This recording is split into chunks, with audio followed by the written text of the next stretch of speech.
إن الحمد لله نحمده ونستعينه ونستغفره ونعوذ بالله من شرور أنفسنا ومن سيئات أعمالنا. من يهده الله فلا مضل له ومن يضلل فلا هادي له. وأشهد أن لا إله إلا الله وحده لا شريك له وأشهد أن محمدا عبده ورسوله. يا أيها الذين آمنوا اتقوا الله حق تقاته ولا تموتن إلا وأنتم مسلمون.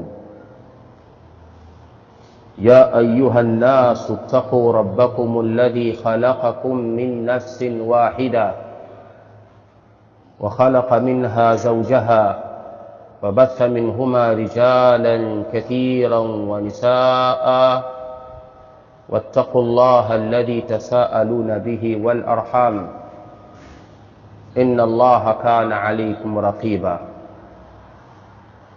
يا أيها الذين آمنوا اتقوا الله وقولوا قولا سديدا يصلح لكم أعمالكم ويغفر لكم ذنوبكم ومن يطع الله ورسوله فقد فاز فوزا عظيما.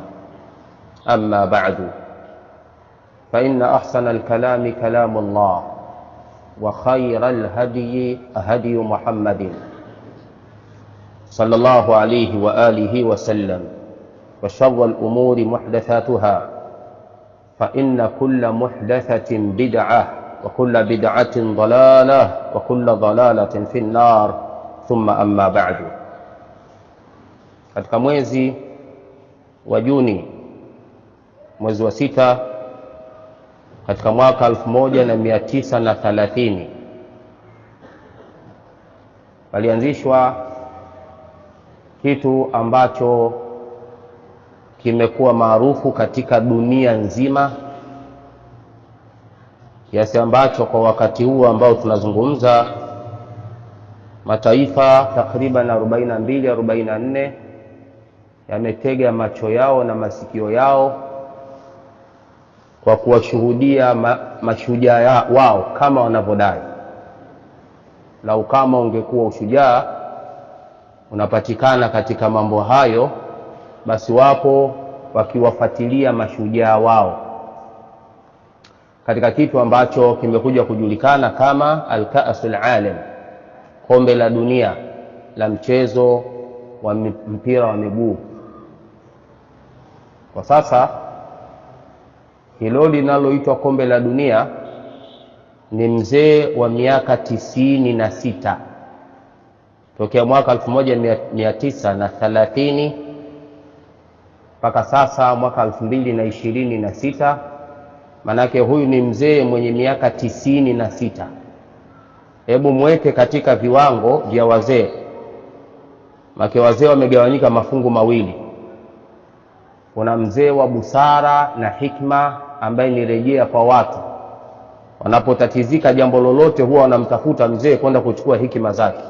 Na kuna mzee wa ovyo, kituko katika jamii, ambaye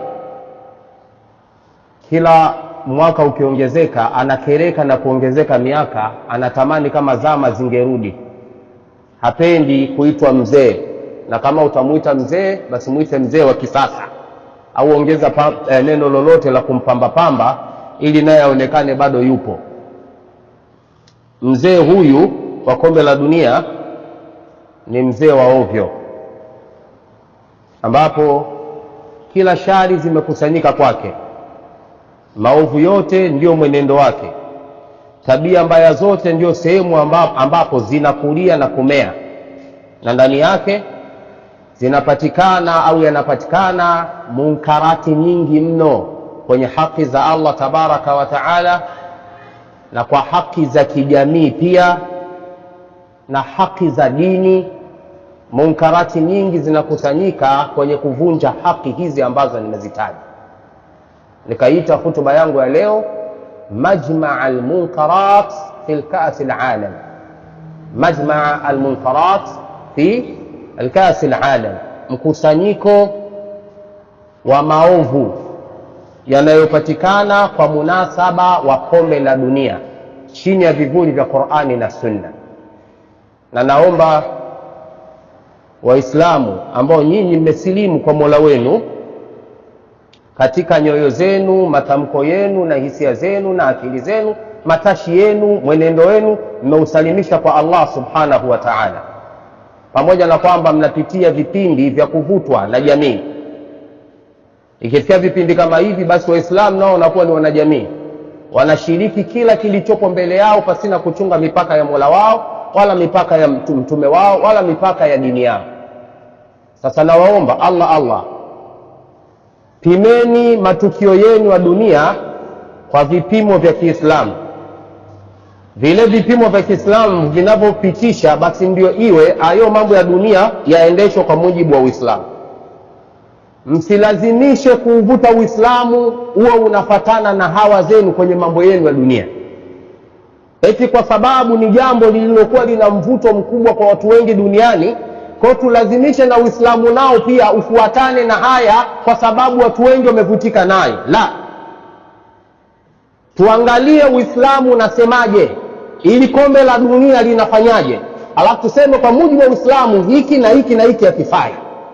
Inawezekana kombe la dunia lifuate utaratibu wa Uislamu unavyotaka, itakuwa neema, kwa sababu asli ni mpira na mpira sio haramu.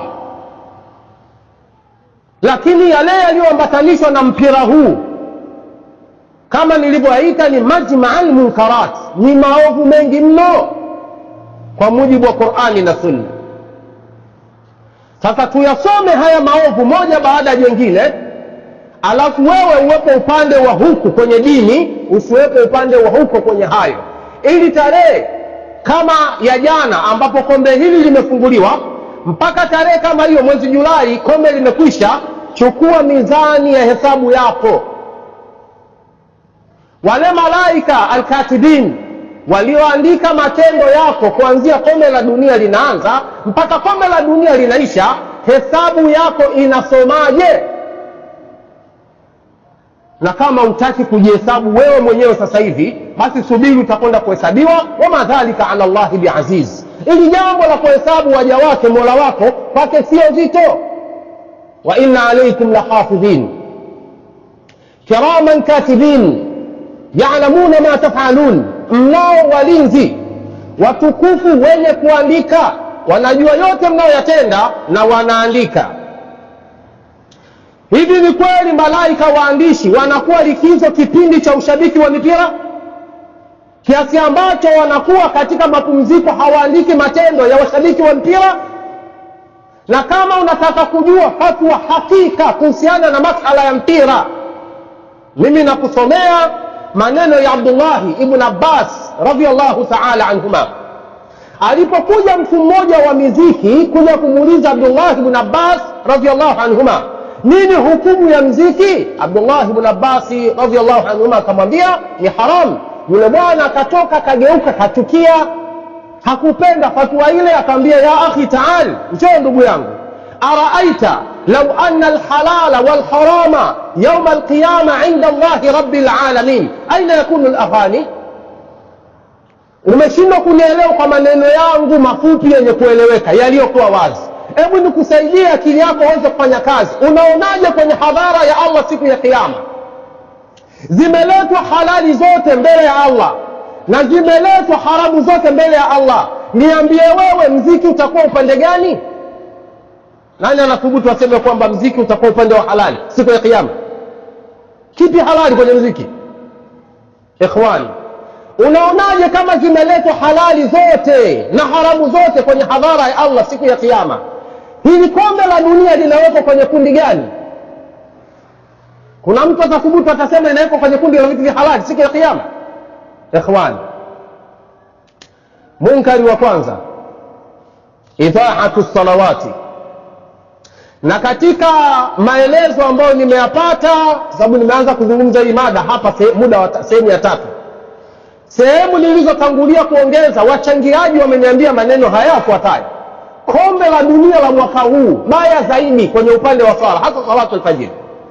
Haya mazungumzo nimezungumza jana alasiri pale katika maeneo ya kuuza spare pale Shauri Moyo. Wachangiaji wanasema kombe la mwaka huu ni baya zaidi kwa sababu linachezwa usiku mkubwa. Utakuwa na munkarati mbili. Usiku wa Mtume Muhammad sallallahu alaihi wasallam ameugawanya katika mafungu matatu. Sehemu ya kwanza ni haki ya ndoa kwa wale waliooa, familia yake na mke wake. Sehemu ya pili ni haki ya mapumziko ya kiwiliwili, na sehemu ya tatu ni haki ya Allah tabaraka wa taala. Usiku wa Mtume Muhammad sallallahu alaihi wasallam upo kwenye makundi matatu. Jalia saa 12 mpaka saa 4 kwa majira ya Dar es Salaam. Saa 4 mpaka saa 8, ongeza kidogo mpaka saa 9, sio mbaya. Lakini saa 9 mpaka saa 12 ni muda wa Allah tabaraka wa taala. Ati kulli dhi haqqin haqqahu, kipe kila kitu kinachostahili haki yake. Upe muda wa kupumzika mwili wako, chunga haki za ndoa yako, alafu jali muda wa Mola wako. Katika usiku huu wapi patapunjwa kwenye mwezi huu wa Juni Julai kwenye kombe la dunia? Sehemu gani itakayopunjwa? Kwa sababu kombe hili linachezwa usiku ambao watu watakuwa kwenye mikesha ya kuangalia mechi. Kwa ima utapunja katika haki za ndoa, na malalamiko kwenye ndoa kwa washabiki wa mipira yamekuwa mengi mno. Tunazo kesi nyingi sana za wake wanalalamika waume zao wanachelewa kwenye vibanda umiza. Kwa hiyo utakuja kukuta haki za msingi za ndoa zinavunjwa kwa sababu ya mipira. Lakini inawezekana haki ya kiwiliwili ya kupumzika inavunjwa kwa sababu ya mpira. Unaweza kukuta haki ya Allah tabaraka wa taala ya waja wema ambao kanu qalilan min al-layli ma yahjaun wa bil ashari hum yastaghfirun. Waja wema wa Allah muda mchache wa usiku wanaolala, wakati wa mwisho wa usiku wanaamka kuswali wakimtaka istighfari Mola wao. La takun mithla fulani, ewe Abdallah, usiwe mfano mtu fulani, kana yaqumu bilaili fataraka alqiyam. Mtume Muhammad anamlaumu Abdallah ambaye alikuwa anasimama usiku kusali akaacha kusali, na ameacha kusali kwa sababu ya uvivu, sio kwa sababu ya kushuhudia mpira wa kombe la dunia. Ikhwani, qala Allah ta'ala fakhalafa min ba'dihim khalfun, walikuja baada yao wema waliotajwa kwenye aya zilizotangulia ndani ya sura Maryam, watu wengine sifa zao adha'u salata wattaba'u shahawati fasawfa yalqawna ghayya. Naam, Allah anasema waliacha kuswali wakapata matamanio ya nafsi, na ukiupima mpira hauna hukumu isipokuwa ni katika hawa. Ittiba'ul hawa wattaba'u shahawati fasawfa yalqawna ghayya, hawa watakwenda kuingia motoni illa man taba, ila watakaotubu. Sikilizeni sura aya hii ambayo mnaisoma sana, na kila mmoja kati yetu huenda anajua aya hii, lakini leo niweni aya hii kwa maana hii ndio iliyokusudiwa. Qala Allah ta'ala fawailun lilmusallin, wanaoswali baadhi wataenda motoni. Naam, ndio wailun wajib min jahannam, hili ni jangwa lililopo katika moto wa jahannam, litawapata baadhi ya watu wanaoswali. Naam, alladhina hum an salatihim sahun, ambao wanaswali lakini sala zao hazina roho ya swala. Qala al-Imam Ibn Kathir rahmatullahi ta'ala alayhi, alladhina hum an salatihim sahun ay yudayyi'unaha an waqtiha. Ametafsiri al-Imam Ibn Kathir rahimahullah, alladhina hum an salatihim sahun ni wale ambao wanaziswali swala ndio, lakini nje wakati zake, nyakati zake. Inna salata kanat ala almu'minin kitaban mawquta. Umekaa kusubiria kombe la dunia mechi ianze mpaka saa 6 saa 7 hujalala, na mechi inapoanza inakwenda masaa mawili mpaka saa 9 hujalala. Saa 9 saa 9 na nusu ndio unakumbuka kuanza kulala. Alfajiri, Allahu akbar, Allahu akbar, hayya ala salah, haupo. Kwa hiyo munkari wa kwanza katika kombe hili la dunia ni idha'atu salah, swala zitaharibiwa mno. timu yako pendwa inacheza, na huku nasikia ikama msikitini. Ni nadra sana kumpata mtu ataondoka kwenye kioo kuangalia mechi yake aende akawai swala, na lau awafikishe kwenda kuswali. Hivi huyu mtu aliyotoka kuangalia mpira anakwenda kwenye Allahu Akbar, akili yake ipo kwenye Allahu Akbar au ipo kwenye game? Anaswali akasikia anabakia kwenye swala. Usijitie maradhi haya. Katika maradhi mabaya sana kwenye imani, maradhi ya ushabiki wa mpira. Na bahati mbaya maradhi haya yameyapata mpaka mashehe. Ukiona ugonjwa umepata mpaka mashehe, ujue ugonjwa ni mbaya sana. Maradhi ya ushabiki wa mpira yapo mpaka kwa mashehe. Na bahati mbaya alipokuwa maradhi haya, huwezi kujihimili inapotajwa mpira. Utakuta mashehe kwenye vikao vya dini wana comments kwamba mimi na shehe fulani bwana, timu yetu ikifunga uga hatuna raha kabisa. Shehe ana heshima kubwa kabisa kwenye jamii ya Waislamu Dar es Salaam. Ilikuwa mkutano wa dini. Mimi muumini wako naleta pande gani?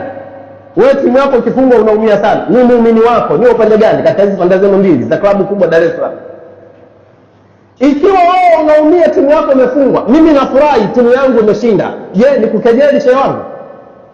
Unapofurahi wewe timu yako imeshinda, mimi muumini wako timu yangu imefungwa, je, utaumia pamoja nami au utanikejeli?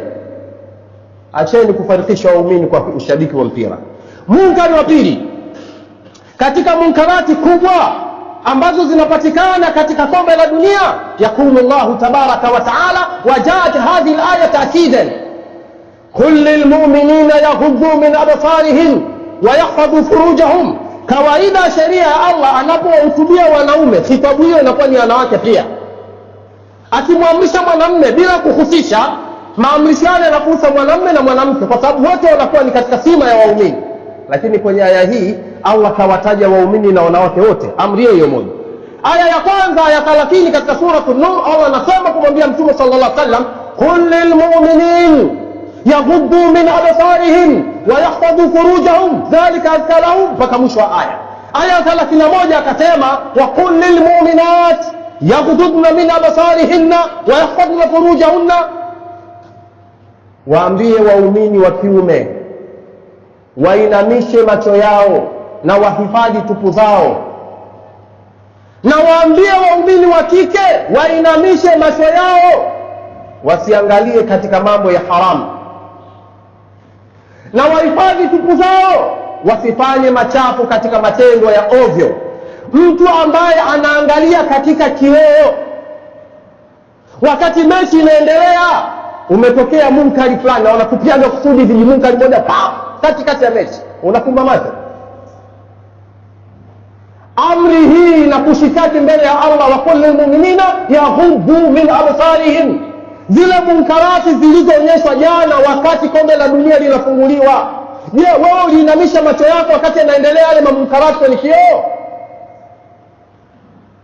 Hii aya ni hakima, itakwenda kwa hukumu watu siku ya kiyama. Utawakuta baadhi ya watu hadahumullah wa iyana, Allah tuongeze sisi na wao, huku kwenye maeneo mabichi, kaja zake kula zake na nini, halali kuja kula, sio haramu. Lakini bichi watu wana mavazi maalum ambayo hayo wanavaa kwa ajili ya bichi tu, amepita mbele yako, subhanallah, astaghfirullah, ameangalia hapa, asemaje? wa qul lil mu'minina yaghuddu min absarihim. Kuweka zile shashat wakati wa kuangalia mechi, ndani yake kuna munkarati nyingi, ambazo munkarati hizo Allah amekutaka inamisha macho yako, usikomee basi kuangalia haramu. inna as-sam'a wal basara wal fuad kullu ulaika kana anhu mas'ula. Macho, masikio na nyoyo, hivi vyote vitakwenda kuulizwa mbele ya Allah tabaraka wa taala siku ya kiyama.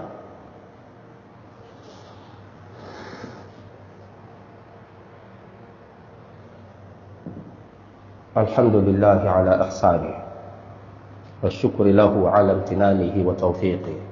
صلى الله وسلم على الداعي إلى رضوانه نبينا محمد وعلى آله وصحابته والتابعين لهم بإحسان إلى يوم الدين. أما بعد، أيها المؤمنون، يقول الله تبارك وتعالى واصفا للمؤمنين: والذين لا يشهدون الزور وإذا مروا باللغو مروا كراما. Allah kawasifu waumini katika aya mbalimbali ndani ya kitabu kitukufu cha Qur'an kwa wasfu huu, walladhina, miongoni mwa sifa za waumini ni wale ambao la yashhaduna zur, hawahudhurii wakishuhudilia mambo ya ovyo ovyo. Wa idha marru billaghwi, waumini wanapopita kwenye mambo ya ovyo ovyo, marru kirama, kupita kwa heshima za dini yao. Kama dini inavyoongoza, basi wao wanapita kwa heshima ya dini inavyotaka. La yashhaduna zur, nukta ya kwanza, hawashuhudilii uovu, jambo baya, ushahada kazuri, hawashuhudilii. Lakini sifa ya pili, wa idha marru billaghwi, wanapoona kuna mambo ya ovyo ovyo, basi marru kirama, huwa wanapita hali ya kuwa wanachunga heshima zao, wanachunga dini zao na adabu ya dini. Hili jambo linakosekana la kutokushuhudia uovu, kwa sababu kwenye shashati zile zinazoonyesha kombe la dunia, kama utaweka mizani ya kupembua wema na uovu, basi uovu utakuwa 80% mpaka 90%. Kama kutakuwa na wema labda 10%, 5 mpaka 10 labda. Sasa wewe umekaa masaa mawili unashuhudia zuri, wewe sio katika watu waliosifiwa na sifa hii ya Allah tabaraka wa taala kwa waja wake wema, alladhina la yashhaduna zur wa idha marru billaghwi marru kirama. Wanapopita katika mambo ya upuuzi, huwa wanapita na heshima zao. Ikhwani, munkarati hizi ni nyingi, lakini makamu ya khutba haitoshi. Wacha nimalizie munkari moja ya mwisho ambayo inawezekana ikawa ni kubwa zaidi kuliko zote. Allah tabaraka wa taala amewasifu waja wake wema kwa sababu ya kuwa na akida ya alwala walbara, kupendana kwa ajili ya Allah na kuchukiana kwa ajili ya Allah. Hata kama yule ambaye yupo mbele yako, yupo dhidi yako, ni baba yako mzazi au mtoto wako au ndugu yako au jamaa yako, muda wa kuwa hapo dhidi ya Allah tabaraka wa taala, unatakiwa uwachukie kwa ajili ya Allah jalla wa ala. Naam, Allah amewasifia waja wake wema katika wasfu wa kuwa wana itikadi ya alwala walbara. La tajidu qauman yu'minuna billahi wal yawmil akhir yuwadduna man hadda Allah wa rasulahu walau kanu abaahum au abnaahum au ikhwanahum au ashiratahum ulaika kataba fi qulubihim al-iman. Al-aya, Allah anasema uwezi ukawakuta watu wenye sifa kumwamini Allah na kuamini siku ya mwisho wanawapenda wale wenye kumpiga vita Allah na mtume wake, hata kama watakuwa wazazi wao, hata kama watakuwa watoto wao, hata kama watakuwa ndugu zao, hata kama watakuwa ni jamaa zao, wenye sifa ya kutokuwapenda maadui wa Allah na mtume wake, Allah ameandika katika nyoyo zao imani, akapiga muhuri wa imani katika nyoyo zao. Huo ni wasfu lazim, kutokumpenda adui wa Allah na mtume wake, hata kama atakuwa ndugu yako wa karibu. Angalia dayau aqidati alwala walbara fi kas alalam, kupoteza itikadi ya alwala walbara. Itikadi hii maana yake ni kwamba asili ya muumini ni kupendwa. Hata kama atadhihirisha baadhi ya makosa, basi atachukiwa kwa kiwango cha yale makosa yanayodhihiri kwake, lakini asili yake ni kupendwa muumini, na asili ya kafiri ni kuchukiwa. Hata kama ataonyesha baadhi ya wema fulani, atapendwa kwa sababu ya kushiriki kwenye ile wema, lakini asili yake ni kuwa na tahadhari naye. Leo hii inachezwa Saudi Arabia kwenye kombe la dunia, timu ambayo inapatikana kibla ya Waislamu wote duniani.